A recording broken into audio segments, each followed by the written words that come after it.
सच्ची कमाई। क्या हुआ आंटी, लगता है आपकी तबीयत ठीक नहीं है। मेरी बेटी स्नेहा ने दौड़कर हमारे पड़ोस वाले घर की मिसेज चौधरी को गिरने से बचाने के लिए पकड़ते हुए कहा। वे अस्वस्थ सी लग रही थीं और शायद सिर चकराने के कारण वे असंतुलित होकर गिरने वाली थीं।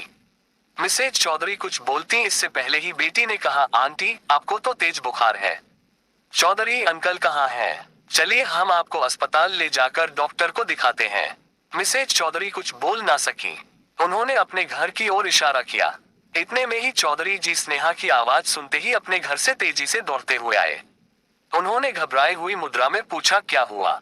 मैं तो तुम्हें इस चबूतरे पर बैठाकर गाड़ी निकालने गया था। स्नेहा बोली, अंकल आंटी को काफी तेज बुखार है, इसी वजह से शायद इन्हें चक्कर आ गया और यह गिरने ही वाली थी कि मैंने इन्हें पकड़ लिया। इन्हें तुरंत डॉक्टर को दिखाना चाहिए। मैं पापा को बुलाती हूँ। हम अभी डॉक्टर के पास चलते हैं। स्नेहा ने आवाज देकर मुझे बुलाया। बाहर आने पर मैं सारी स्थिति की जानकारी हुई। मैंने स्नेहा से हमारे अपने घर से पानी की बोतल, गिलास, ग्लूकोज लाकर मिसेज चौधरी को पिलाने को कहा। मैंने चौधरी जी से कहा, जब तक पानी लेकर आती है और मैं गाड़ी निकालता हूँ तब तक आप भाभी जी का ध्यान रखिए। चौधरी जी और स्नेहा मिसेज चौधरी को बीच में बैठाकर सहारा देते हुए पीछे वाली सीट पर बैठे। हम चारों गाड़ी से अस्पताल के आपातकालीन विभाग में पहुंचे। डॉक्टर ने मिसेज चौधरी का चेकअप किया और उन्हें स्वास्थ्य संबंधी कब और क्या समस्या है इसकी जानकारी दी। इसके पश्चात उनके उपचार में उनको कुछ इंजेक्शन देकर इंट्रावेनस ग्लूकोज देने के लिए बोतल चढ़ाने की प्रक्रिया शुरू कर दी गई। डॉक्टर के अनुसार मिसेज चौधरी को डिहाइड्रेशन हो गया था, इसलिए रिहाइड्रेट करने के लिए चिकित्सीय देखरेख में उन्हें अस्पताल में रोकना अनिवार्य था। डॉक्टर के अनुसार उन्हें पहले ही आ जाना चाहिए था, कभी कभी देरी होना घातक हो जाता है। डॉक्टर ने उन्हें आपातकालीन विभाग से वार्ड में भेजने के साथ ही आवश्यक दवाएं लेकर आने को कहा। मैंने चौधरी जी और स्नेहा को उनके साथ वार्ड में चलने को कहा और स्वयं दवाएं लेने के लिए मेडिकल स्टोर चला गया। डॉक्टर के द्वारा लिखी गई सभी दवाएं मैं मेडिकल स्टोर से लेकर आ गया। स्नेहा मिसेज चौधरी के बेड के पास स्टूल पर बैठ गई। स्टाफ नर्स ने इशारे से मरीज के पास सिर्फ एक व्यक्ति को छोड़कर बाकी लोगों को बाहर जाकर बैठने को कहा ताकि वार्ड में भीड़ भाड़ न हो। चौधरी साहब हमारे पड़ोसी थे। उनको और उनकी पत्नी को अपनी अमीरी पर बड़ा ही गर्व था।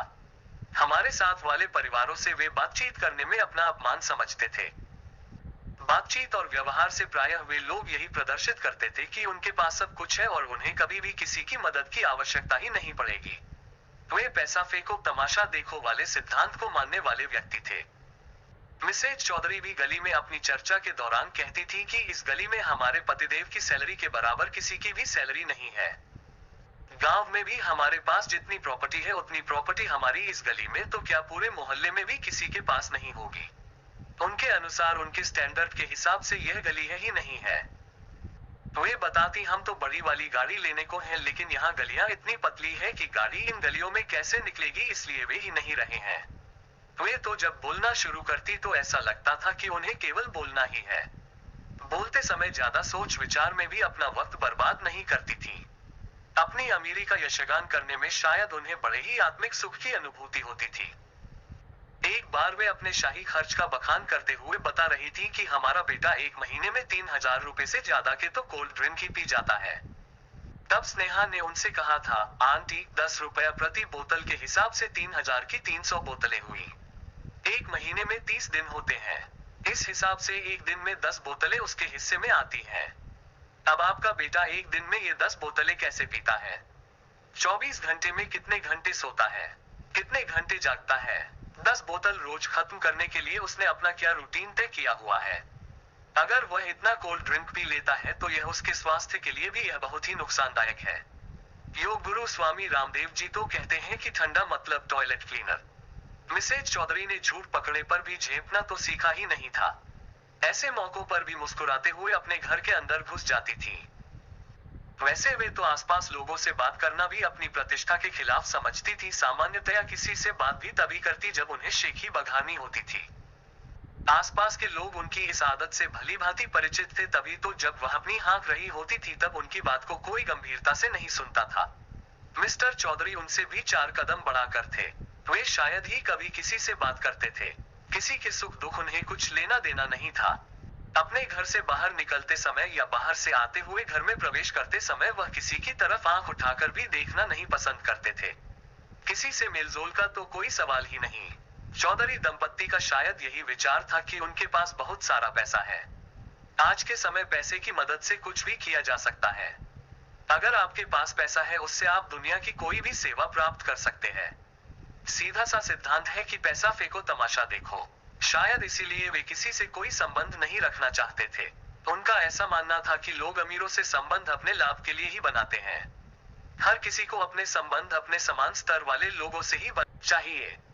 उनके पास पैसा चाहे जितना हो, लेकिन वे रिक्शे वाले से, सब्जी वाले से, फल वाले से या अन्य जिस किसी की सेवा लेते उससे 2-4 रुपए के लिए भी लंबी बहस करने पर उतर आते थे।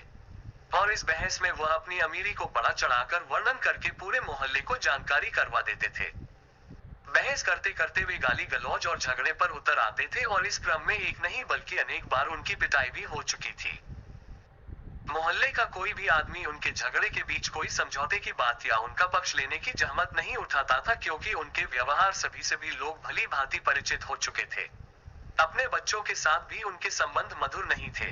बेटी शादी के बाद दूसरे शहर अपने ससुराल चली गई और उनका इकलौता बेटा शहर में कहीं दूर किराए पर रहता था।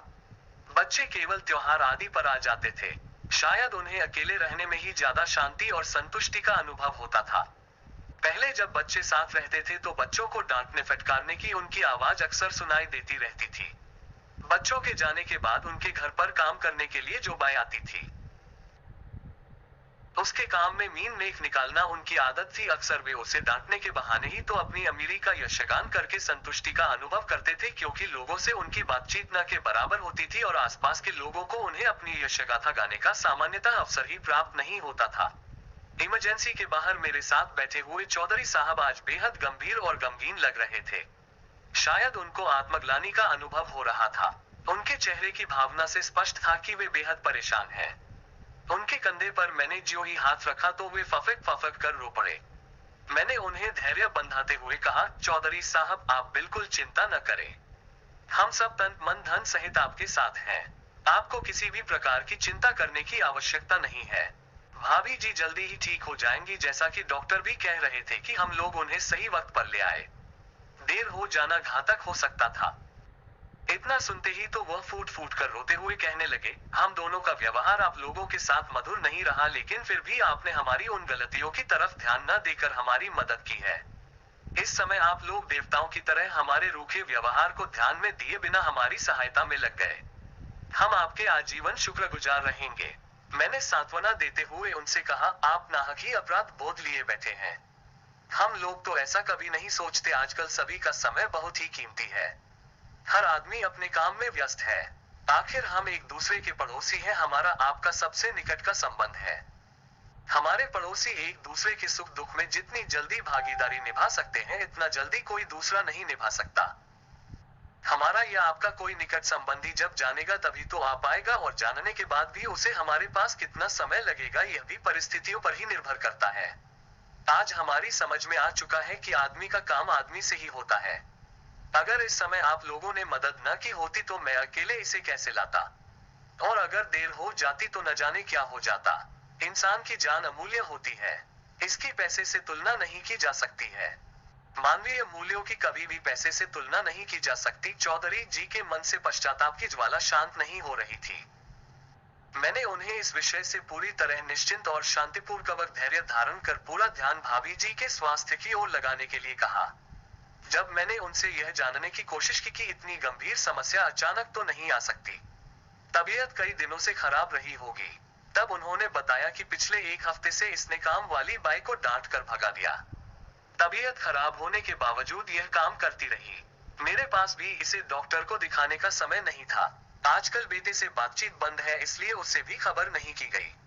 पिछले 3-4 दिन से लूज मोशन आ रहे था। कल सुबह से हल्का और बाद में बुखार तेज हो गया। शाम को भी तबीयत खराब लग रही थी, पर बहुत ज्यादा नहीं। रात में करीब 2 बजे तबीयत कुछ ज्यादा खराब होने लगी थी, लेकिन इतनी रात में ले जाना संभव नहीं लगता था। सवेरे तक जो हाल हुआ उसके हिसाब से इसे मैं अकेले कैसे लाता। स्नेहा ने जिस समय इसे पकड़ा उस समय की हालत को देखकर तो मेरे हाथ पांव ही फूल गए थे। आज मैं यह जान चुका हूँ कि सच्ची दौलत आपसी सहयोग संबंध ही है, बाकी ये धन संपत्ति सब गौण है।